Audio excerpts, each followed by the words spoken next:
BJP ತಂಡ ಕುಮಾರಸ್ವಾಮಿ ವಿರುದ್ಧ ರಾಜ್ಯಪಾಲರಿಗೆ ಪ್ರಾಸಿಕ್ಯೂಷನ್ಗೆ ಅನುಮತಿ ಕೋರಿದ ಹಿನ್ನೆಲೆಯಲ್ಲಿ ಈ ರೀತಿ ಆರೋಪಿಸಿದ್ದಾರೆ.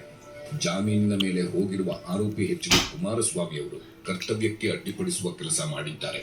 ಸುಳ್ಳು ಆರೋಪಗಳಿಂದ ಅಧಿಕಾರಿಗಳಿಗೆ ಭಯ ಹುಟ್ಟಿಸುವ ಪ್ರಯತ್ನ ಮಾಡುತ್ತಿದ್ದು, ಆರೋಪಿ ಎಷ್ಟೇ ಪ್ರಬಲವಾಗಿದ್ದರೂ ಆತ ಆರೋಪಿಯೇ.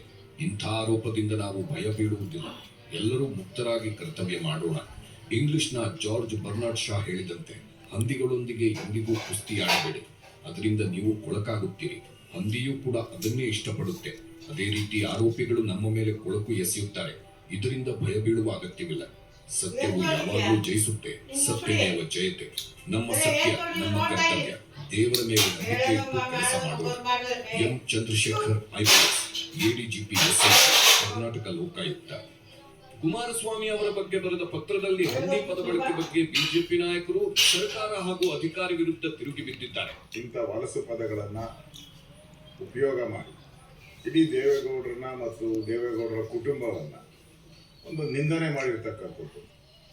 ಇದು ಟಾರ್ಗೆಟ್ ಮಾಡಿರ್ತಕ್ಕಂಥ ಒಂದು ಹೇಳಿಕೆ ಅಂತ ನನಗನ್ನಿಸ್ತದೆ. ಬಿಳಿಯರು ಕರಿಯರನ್ನ ದೇಶ ಮಾಡೋದು ಮತ್ತೆ ಅವಹೇಳನ ಮಾಡೋದು ಇವತ್ತು ಮಾಡೋದಷ್ಟೇ. ಚಂದ್ರಶೇಖರ್ ರಾವ್ ಬೆಳ್ಳಿಗಿದಾರಲ್ಲ, ಬೆಳ್ಳಿಗೆ ಸುಂದರವಾಗಿದ್ದಾರಲ್ಲ, ಅದಕ್ಕೆ ನಮ್ಮ ಕುಮಾರಸ್ವಾಮಿ ಕಪ್ಪಗಿದಾರಲ್ಲ, ಅದಕ್ಕೆ ಅಂದಿಗೆ ಹೋಲಿಕೆ ಮಾಡಿದ್ದಾರೆ.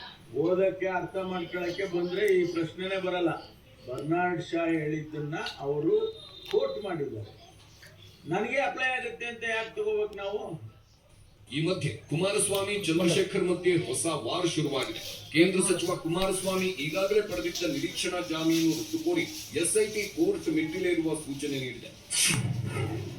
ಕುಮಾರಸ್ವಾಮಿಗೆ ಬಿಗ್ ಶಾಕ್ ನೀಡಲು ಮುಂದಾಗಿರುವ ಲೋಕಾಯುಕ್ತ ನಿರೀಕ್ಷಣಾ ಜಾಮೀನು ರದ್ದು ಕೋರಿ ಅರ್ಜಿ ಸಲ್ಲಿಸಲು ನಿರ್ಧರಿಸಿದೆ.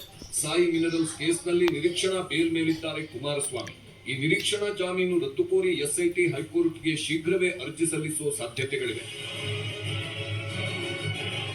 ಹೀಗೆ ಚಂದ್ರಶೇಖರ್ ಅವರು ಒಂದು ಹೆಜ್ಜೆ ಮುಂದಿಡಲು ಪ್ಲಾನ್ ಮಾಡುತ್ತಿರುವಾಗಲೇ ಕುಮಾರಸ್ವಾಮಿ ಕೂಡ ಮತ್ತೊಂದು ಪ್ಲಾನ್ ಮಾಡುತ್ತಿದ್ದಾರೆ.